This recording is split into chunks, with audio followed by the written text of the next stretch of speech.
Welcome back. आप देख रहे हैं आपके शेयर हमारी राय। इस कार्यक्रम में आप अपने शेयर बाजार से जुड़े सवालों के जवाब पाते हैं हमारे एक्सपर्ट से। आज के हमारे एक्सपर्ट जो है वो है mister Anshul Jain, head of research Lakshmi Shri investments. Anshul ji, आपका बहुत बहुत स्वागत है कार्यक्रम में। हाँ, नमस्ते। नमस्कार आप सभी दर्शकों को। जी दूसरा, आज मैं लेट नहीं आया हूँ। आज अंशुल टाइम पे, बिफोर टाइम, 2 मिनट पहले आज हमने कार्यक्रम शुरू किया है क्योंकि 5 मिनट पहले। अंशुल का समय बहुत कीमती है और मुझे पता है कि आप लोग अंशुल को बहुत सुनना चाहते हैं, तो that's why we started early. एक नजर डालते हैं निफ्टी पे। निफ्टी डे हाई के आसपास कामकाज करते हुए 25,555 के आसपास का लेवल है।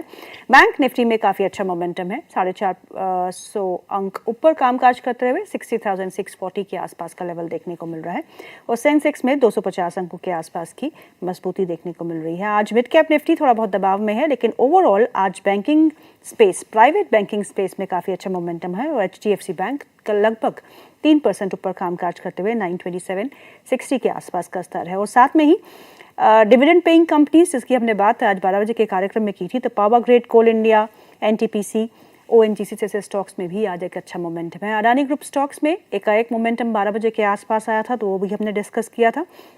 Adani enterprises, Adani ports, Adani green, Adani power में काफ़ी अच्छा एक पुल बैक और एक अच्छा मोमेंटम देखने को मिल रहा है। सो अंशुल, निफ्टी ऑन चार्ट्स अब क्या करना है और बैंक निफ्टी को देखते हुए आपको क्या लगता है? मैडम, अगेन वही चीज है। बैंक निफ्टी में क्लियर रिलेटिव स्ट्रेंथ है, निफ्टी में रिलेटिव वीकनेस है। तो बैंक के सौदे, अगेन आज भी वही चीज प्रूफ हुई। बैंक के सौदे दबाने हैं तो बैंक निफ्टी में 5,500 जैसे ही ब्रेकआउट बना, देखिए 5,751 बैंक निफ्टी कितनी तेजी से आया। निफ्टी अपना ब्रेकआउट पॉइंट 25,561 उसके ऊपर गया, केवल 30 पॉइंट ऊपर गया और वापस उसी के नीचे आ गया, जबकि बैंक निफ्टी आपको 250 पॉइंट दे गया। तो रिलेटिव, मतलब एक सिंपल सी चीज है, अगर आप मार्केट में इतना सा कर लेते हैं तो आप एटलीस्ट लॉस तो नहीं करेंगे। जहां रिलेटिव स्ट्रेंथ है वहां पे बाई करके चलना है, जहां रिलेटिव वीकनेस है इफ नॉट शॉर्ट तो एटलीस्ट बाई नहीं करना है। तभी मैं बोलता हूँ जो स्टॉक 15-20% ऑल टाइम हाई से ज्यादा गिर गए, बहुत ज्यादा उनमें बड़े टारगेट्स या उसकी अगर बाउंस बैक प्ले करने की कोशिश कर रहे हैं, छोटी क्वांटिटी कीजिए, जल्दी निकलिए। अगर रिलेटिव स्ट्रेंथ है तो थोड़ा सा लंबा खींचिए स्टॉप लॉस के थ्रू। वही चीज है, बैंक निफ्टी शायद यही शो खत्म होते होते या मे बी डे एंड होते होते अगर 60,500 बचाती रही तो हम शायद 60,873 जो मेजर ब्रेकआउट पॉइंट है 9 फरवरी का हाई, इसको भी शायद हम क्रॉस कर लें आज, या तो शो खत्म होते होते या डे खत्म होते होते। मेरे को बहुत ज्यादा उम्मीद है कि एटलीस्ट 60,800 तो हम टेस्ट कर ही लेंगे और 876 का शायद ब्रेकआउट भी दे देंगे। निफ्टी में उतनी रिलेटिव स्ट्रेंथ नहीं है, बट बैंक निफ्टी चली तो निफ्टी भी गैप कवर करने 25,630 25,640 तक ऊपर आ जाएगा। चलिए, बैंक निफ्टी की बात की है तो आज बैंक निफ्टी को अच्छे से मोमेंटम दे रहा है और सहारा दे रहा है वो है HDFC बैंक। करीबन 3% का इजाफा। इस स्टॉक पे क्या करना है? मैं तो भूल ही रहा हूँ मैडम, 615 के ये 915 के आसपास बॉक्स क्लो पे है। जितना माल भरना है भर लीजिए। अगर आप टाइटन, L&T, कोटक बैंक और बाकी जितने ऑटो स्टॉक्स हमने बॉक्स क्लो के पास बाई किए थे, अशोक लीलैंड, M&M, सब मिस कर दिया है। तो इस समय आपको बेस्ट अपॉर्चुनिटी HDFC बैंक दे रहा है। बॉक्स लो के पास भर भर के छोड़ दीजिए। Box high is all time high 1,016 वो भी मिलेगा, एक्सटेंशन में 1,120 भी मिलेगा। जितना भर सकते हैं उतना भर के छोड़िए। एग्जाम्पल देता हूं, पैनिक कर गए सब लोग कि जरा सी अदानी में खराब न्यूज आई और अदानी ग्रीन एकदम से नीचे गिरा, सबके सब पैनिक कर गए। 850 रुपए पे मैंने भरा था अदानी ग्रीन, 5 दिन के अंदर 100 रुपए लेके बेचा हूं और अब भी पछता रहा हूं कि क्यों बेच दिया, क्यों 940 में बेच दिया। आज वो 1,000 रुपए खड़ा है। ठीक है, मेरे पास ऊपर का भी माल पड़ा हुआ है, मैं ऑप्शंस के थ्रू एडजस्ट करता रहता हूँ। रिलायंस भी मैंने ऑप्शन के थ्रू एडजस्ट किया, बट पैनिक में इतना बेहतरीन मौका मिला था, अभी भी लग रहा है कि क्या बेवकूफी कर दी, क्यों बेच दिया। तो वही चीज आप 6 महीने बाद, 1 साल बाद आपको लगेगा कि क्या बेवकूफी कर दी। बॉक्स लो के बाद इतने शेयर अगर मिस किए थे तो ये HDFC बैंक क्यों नहीं ले लिया। Same is with Adani price 1990 2021 box लो है, जितना भरना है भर के यहाँ रख लीजिए। जिस दिन 2600 निकला 3200 रुपए निकल जाएगा।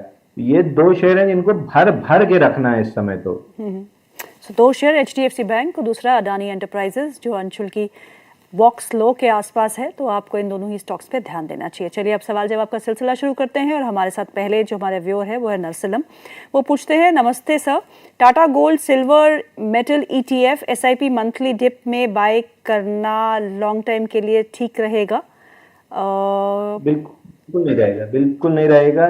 केवल मेटल ETF आप कंटिन्यू कर सकते हैं। गोल्ड सिल्वर जितनी जल्दी बेच दें उतना अच्छा है।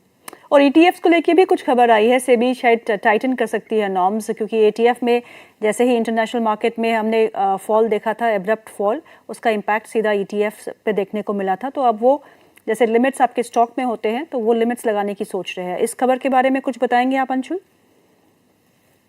कोई मतलब नहीं है मैडम, मतलब अगेन फिर मैं वही बोलता हूँ ना, सेबी वो वाली मम्मी है कि पार्टी में जाना है रात को 12-1 बजे तक, कोई दिक्कत नहीं है, बस 7 बजे घर आ जाना है। चलिए, आपसे क्या मतलब, अपने इंटरनेशनल, मैं आपको एक सिंपल एग्जांपल देता हूँ। बजट संडे को था, फ्राइडे को $91 पे सिल्वर आपका मतलब अब मैं उस पर्सपेक्टिव से बात कर रहा हूँ कि मैं मान लीजिए शॉर्ट ट्रेडर हूँ, मैंने शॉर्ट की है सिल्वर। $91 पे मैंने शॉर्ट की है। जब $91 थी मैंने MCX पे शॉर्ट कर दी।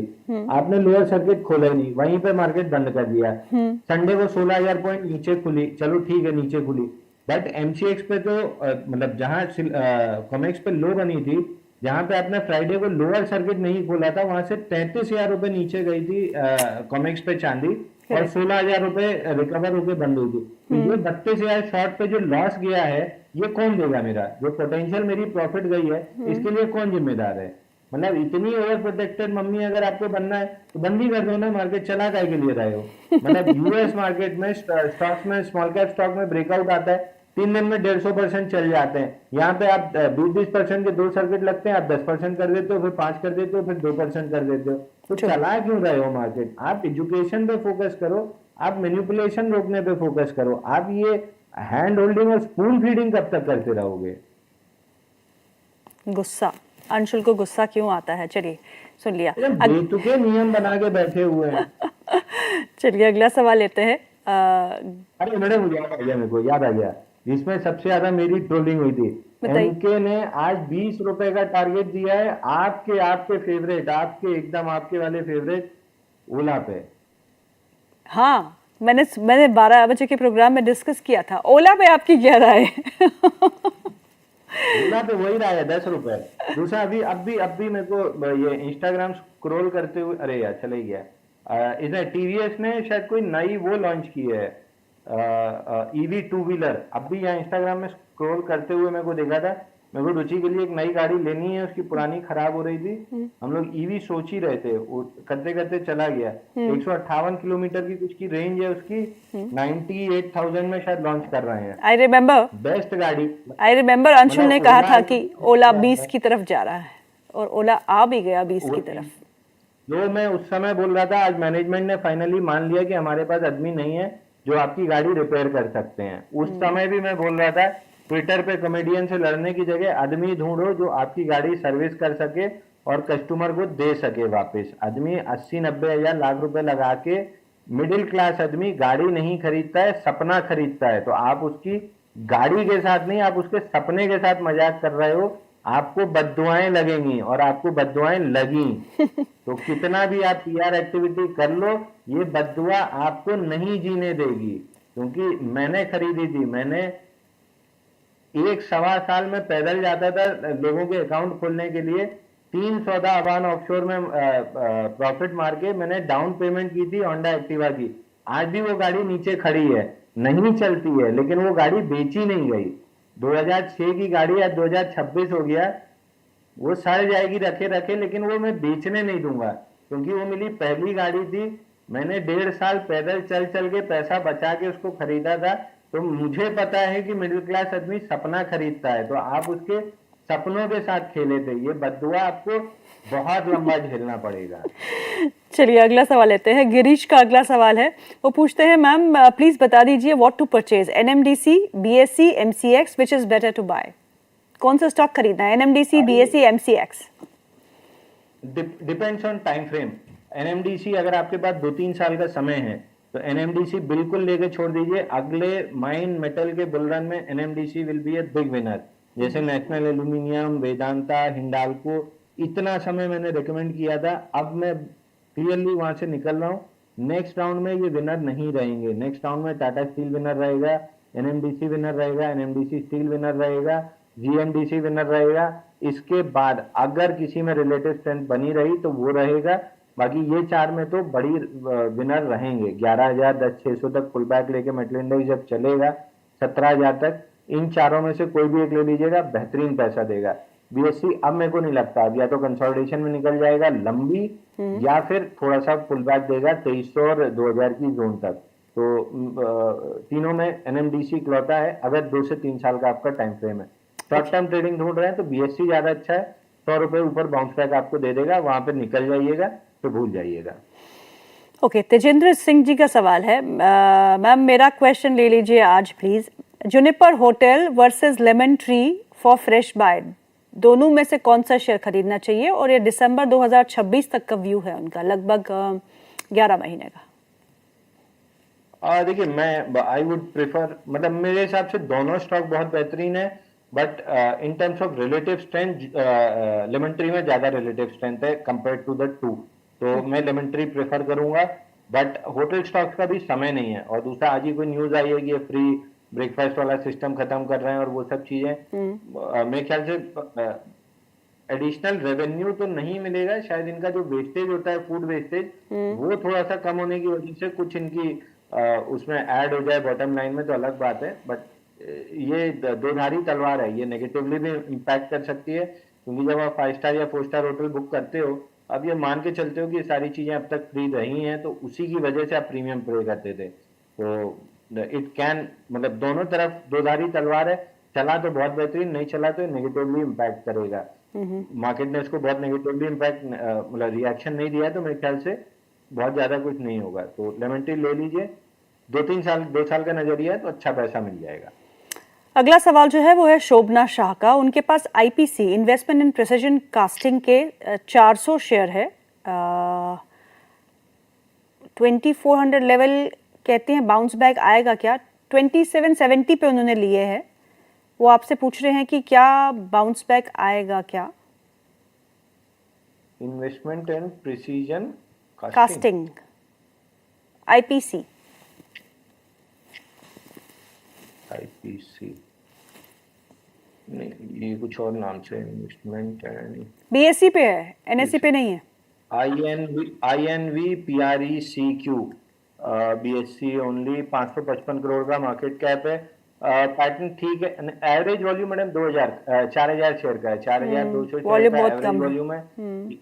लेने में मिलेगा नहीं, बेचने में बिकेगा नहीं। तो व्यू एज सच में कोई नहीं देना चाहूंगा, बट लेवल 566 का है, उसके ऊपर टिका तो थोड़ी बहुत तेजी बनेगी। बट ये फेक तेजी है, असली तेजी है, ये पता ही नहीं चलेगा, क्योंकि 4,000 का वॉल्यूम है, तो ऑपरेट करना बहुत आसान है, अवॉइड करना चाहिए। और अगर है ही आपके पास तो 480 का स्टॉप लॉस ले लीजिए। अच्छा, 400 पे लिया है तो इन्होंने लिखा क्या? 2400 level. I don't know, I am confused. Please आप ये सवाल फिर से भेजिएगा शोभना जी, अगर आप हमें सुन रही हैं तो। मोनू कुमार का सवाल है, वो पूछते हैं मेरे पास सेजिलिटी इंडिया के 500 शेयर है, 51 रुपये पे खरीदे हैं। एनबीसीसी 108 पे खरीदा है, और जेके बैंक 105 में है। इन तीनों ही स्टॉक्स पे लॉस हो रहा है, बुक करके निकल जाऊं? देखिए, JNK बैंक में तो लॉस बुक करने का कोई मतलब नहीं है। 88 112.50 की रेंज में है, 112.50 निकलते से ऑल टाइम हाई निकाल देगा। और गीतू मैडम के शो में जम्मू एंड कश्मीर की कोई भी बुराई, मतलब शो से बाहर फेंकने के अपने चांसेस बढ़ा लेना। वैसे नहीं नहीं, चार्ट ऐसा तो नहीं ठीक ही है, लग रहा कोई है। बैंक मेरा थोड़ी ना है।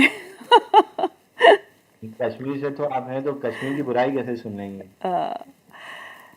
तो सेजिलिटी पे क्या करना है? अच्छा, एनबीसीसी हाँ, अपने सपोर्ट के पास है 97 के। बाउंस बैक में आपको 110 रुपए मिल जाएगा, एग्जिट कर लीजिएगा, क्योंकि इवेंचुअली काउंटर 70 रुपए आ रहा है। सेजिलिटी अच्छा है, लेकिन फिलहाल सपोर्ट तोड़ा है 47 का, रिक्लेम होता है तो अच्छा है। बाकी सेजिलिटी जब तक, बहुत समय से हम डिस्कस करते आ रहे हैं कि जी पैटर्न बना रहा है, जी। 54 56 के ऊपर ब्रेकआउट लेगा तब अच्छा होगा। तो अभी तो नहीं अच्छा है, मतलब शॉर्ट टर्म में 47.2 रिक्लेम होता है तो ठीक हो जाएगा, बट अच्छा तब होगा जब 54 56 का रेंज तोड़ के ब्रेकआउट देगा। मेरी वॉच लिस्ट में जरूर है, बट मैं 54-56 के ऊपर ही इंटरेस्टेड रहूंगा जब कप कैंडल या आईपीओ बेस जिसको कहेंगे उसका ब्रेकआउट कंफर्म होगा। ओके, अमोल पारेख का सवाल है, वो पूछते हैं कि एक ही सवाल बार बार, यूनियन बैंक 176 में शॉर्ट टर्म का टारगेट मांग रहे हैं आपसे। देखिए, यूनियन बैंक शॉर्ट टर्म का है नहीं, आप गलत स्टॉक में एग्जिट कर लीजिए। यूनियन बैंक एक तो पीएसयू ऊपर से 450 हफ्ते का बेस ब्रेकआउट, आधा टाइम भी पकड़े, 1/3 टाइम भी पकड़े तो 150 हफ्ते लगेंगे। 150 हफ्ते का मतलब हो गया 3 साल। तो ये एलटीएफ में हम 1.5-2 साल एक्सपेक्ट कर रहे थे, वो 6 महीने में काम कर गया, बट वो प्राइवेट सेक्टर था, ये पब्लिक सेक्टर है। तो आप शॉर्ट टर्म गलत स्टॉक में, इनका पीएसयू का शॉर्ट टर्म भी 1.5 साल होता है, तो शॉर्ट टर्म के लिए आप गलत स्टॉक में एग्जिट कर लीजिए। शोभना शाह जी स्पैम कर रही है, प्लीज़ अब स्पैम ना करें, एक ही मैसेज अब बार बार भेजेंगी तो वैसे ही कंफ्यूज स्टेट में आपकी मैसेज है। और बाकी जो दर्शक है वो हमारे ऑब्जेक्ट कर रहे हैं, वो कह रहे हैं जो स्पैम करेगा उसका सवाल ना ले, तो प्लीज़ आप बार बार एक ही सवाल ना भेजें। हेमंत भारद्वाज जी का सवाल है, वो पूछते हैं एनएमडीसी पे। एनएमडीसी हम डिस्कस कर चुके हैं, 80 रुपये में आपने खरीदा है, 1 साल का व्यू रखते हैं, तो आप प्लीज़ बने रहे। अंशुल ठीक है? बिल्कुल सही है। चलिए अगला सवाल ले लेते हैं। अगला सवाल जो है वो है अवनीश की तरफ से। अवनीश पूछते हैं एरेडा आज रिकवर हुआ है, 176 पे लिया है, 4500 शेयर मेरे पास है, बताए क्या करना है। देखिए, 145 पे सवाल पूछिए। 145 के आसपास डिसाइड करेंगे कि ये मीन से ऊपर जा रहा है या मीन पे आके अटक जाएगा। तो 140-145 जोन पे आके दोबारा सवाल पूछिए। मोस्ट लाइकली 6 महीने तो निकल चुका है, अगले 1-1.5 साल भी 145 से 10-20 रुपए ऊपर 20 रुपए नीचे इसी जोन में ट्रेड करते हुए दिखेगा। विजय कुमार जी का